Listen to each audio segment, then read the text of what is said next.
Arestado ang isang most wanted person dahil sa kaso nitong attempted murder nito lamang ika-10 ng Agosto ngayong taon.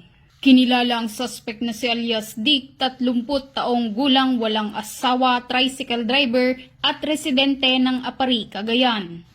Dinakip ito sa bisa ng warrant of arrest na may inirekomendang piyansa na 100,000 piso para sa kaniyang pansamantalang kalayaan. Ang naturang warrant of arrest ay inihain ng magkasanib na puwersa ng Apari Police Station sa pamumuno ni Police Major Ignacio Dihun Dinulong Jr., Officer in Charge at Operatiba ng 1st Mobile Force Platoon, 2nd Cagayan Provincial Mobile Force Company, Provincial Intelligence Team Cagayan North, Regional Intelligence Unit 2 at Apari Maritime Law Enforcement Team.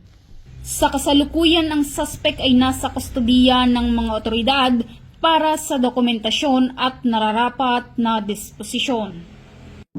Mula dito sa Lambak ng Cagayan, ako ang inyong Police News Network Correspondent, Patrolwoman Wendy Rumbawa, alagad ng batas, tagataguyod ng balitang pulis.